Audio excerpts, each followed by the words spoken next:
অসুস্থ হলে সূরা ফালাক ও নাস কিভাবে পড়লে সাথে সাথে ফলাফল পাবেন? মোস্ট ইম্পর্টেন্ট সাবজেক্ট, খুবই গুরুত্বপূর্ণ বিষয়। যখনই আমরা অসুস্থ হয়ে যাব তখনই আমরা সূরাতুল ফালাক এবং সূরা নাস এটা যদি আমরা যেভাবে আল্লাহ রাসূল সাল্লাল্লাহু আলাইহি সাল্লাম পড়েছেন সেভাবে যদি পড়তে পারি, আল্লাহ তাআলা আমাদেরকে সুস্থতার নিয়ামত দান করবেন। আপনি আমল করেই বুঝতে পারবেন এবং ফলাফল আপনি নিজ চোখে দেখতে পারবেন।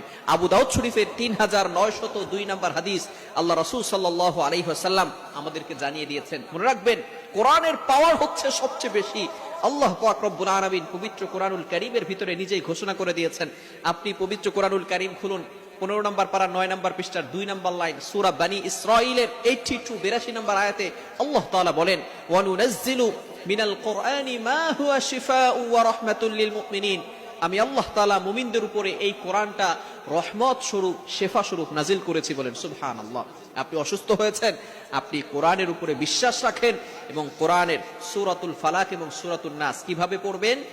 আবু দাউদ শরীফের 3902 নম্বর হাদিসের ভিতরে আম্মা জান আয়েশা রাদিয়াল্লাহু তাআলা আনহা বলেন, আল্লাহ রাসূল সাল্লাল্লাহু আলাইহি ওয়াসাল্লাম যদি কখনো অসুস্থ হয়ে যেতেন, কোথাও যদি ব্যথা অনুভব করতেন, তাহলে তিনি সাথে সাথে সূরাতুল ফালাক এবং সূরা নাস আউযু বিল্লাহ বিসমিল্লাহ সহকারে পড়ে এই সূরা ফালাক সূরা নাস পড়ে তিনি হাতের তালুতে ফু দিয়ে যেখানে ব্যথা অনুভব করতেন সেখানে তিনি মালিশ করে দিতেন। সাথে সাথে আল্লাহ পাক রব্বুল আলামিন আল্লাহ রাসূল সাল্লাল্লাহু আলাইহি ওয়াসাল্লামকে সুস্থতার নিয়ামত দান করতেন। সুবহানাল্লাহ। Can you imagine that? আপনি কল্পনা করতে পারছেন? সূরাতুল ফালাক এবং সূরা নাস, আমরা অনেকেই আছি এই সূরা ফালাক এবং সূরা নাস পারি। যে সূরা ফালাক এবং সূরা নাস পারে না এমন লোক অনেক কম আছে, ঠিক কি না? সূরা ফালাক এবং সূরা নাস আমরা ম্যাক্সিমাম পিপল যারা আছি সবাই আমরা এটা পারি। সূরাতুল ফালাক এবং সূরা নাস, এটা নাজিলের ব্যাকগ্রাউন্ড কি, প্রেক্ষাপট কি? আল্লাহ রাসূল সাল্লাল্লাহু আলাইহি ওয়াসাল্লামকে একবার এক ইহুদি মহিলা তাবিজ করেছিল। রাসূল সাল্লাল্লাহু আলাইহি সাল্লামের চুল মুবারক নিয়ে, চিরুনি থেকে চুল মুবারক নিয়ে সেখানে তাবিজ করেছিল, 11টা গিরা দিয়েছিল।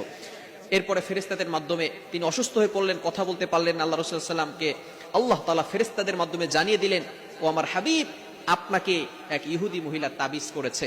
আল্লাহ পাক রব্বুল আলামিন সাথে সাথে 2টা সূরা নাজিল করলেন। এই 2টা সূরার ভিতরে 11টি আয়াত ছিল। জিবরাইল আলাইহিস সালাম বলেন, ইয়া রাসূলুল্লাহ, ইয়া হাবিবাল্লাহ, আপনি এই 11টি আয়াত আপনি পড়ে 11 বার ফু দিবেন, সাথে সাথে এই গিরাগুলো খুলে যাবে আর আপনি সুস্থ হয়ে যাবেন। আল্লাহ রাসূল সাল্লাল্লাহু আলাইহি ওয়াসাল্লাম সেম কাজ করলেন।